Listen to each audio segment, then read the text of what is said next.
Welcome to Hope Family Resources, where counseling resources bring hope to the heart of your family.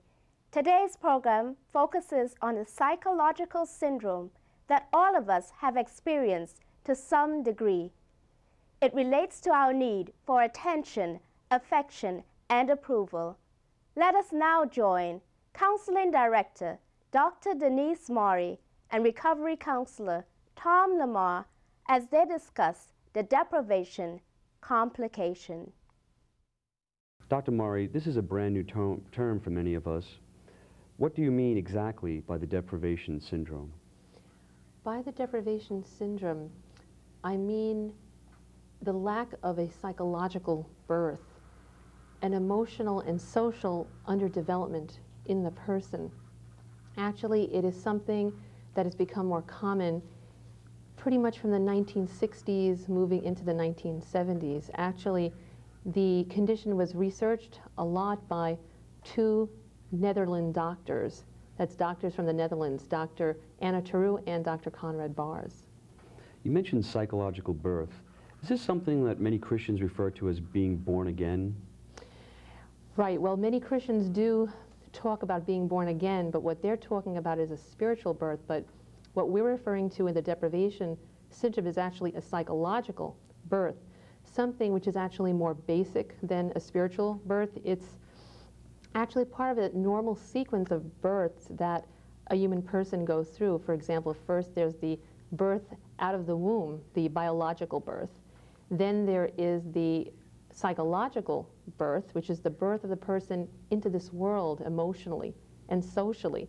And then there is the spiritual birth, and that's what born again is being used to describe the spiritual, but what I'm talking about is something more basic, the psychological birth, the second birth.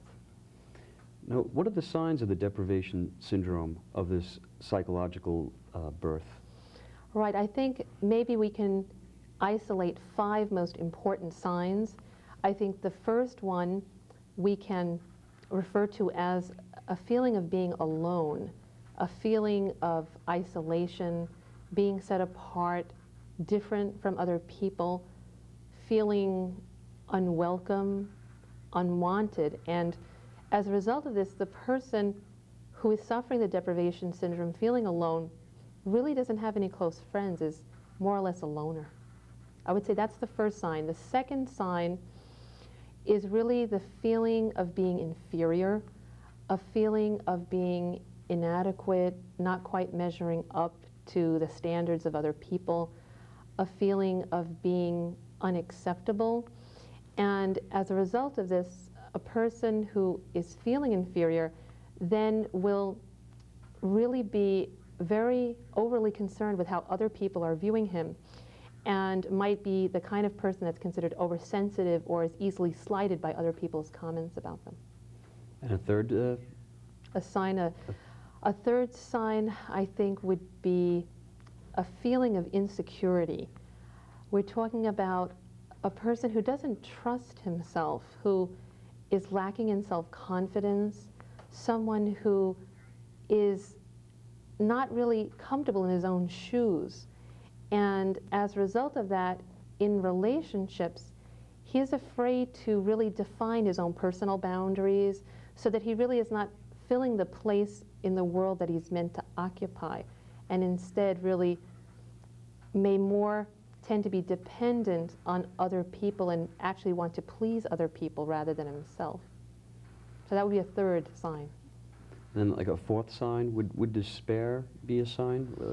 Yes, actually, it really does follow very closely on the other signs. The idea of just feeling then that with all these deprived feelings that the person is hopeless, basically thinks that life is just going to continue on in this monotonous fashion of nothing changing, things really not getting any better. And as a result, in relationships, the person who is in this kind of despair tends to really not want to initiate anything past the superficial in relationships, is a person who may not try that much to really make a relationship work, and in fact might even give up in a relationship.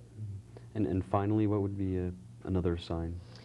All right, I would say the most important other sign would be a feeling of psychological weakness, so that we're talking about a person who is kind of achy and not feeling well a lot, and is the kind of person that, rather than be out there socially interacting with other people, spends a lot of time in bed during the day and turns in early at night.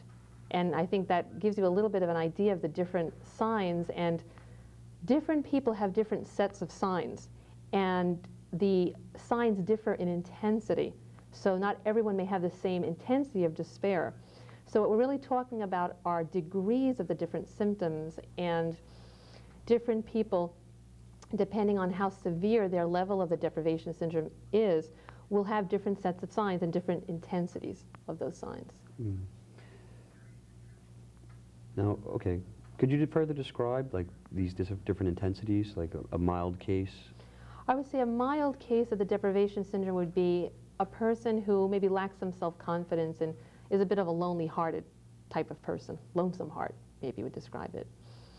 And I guess moderate would be someone who really doesn't feel that he fits into the crowd, is kind of, feels a little bit of a wallflower, an outcast, and actually is not really happy or content, but doesn't quite understand why, just knows he's missing something. And it's bothering him, it's hurting him, it makes him feel isolated and pained with other people.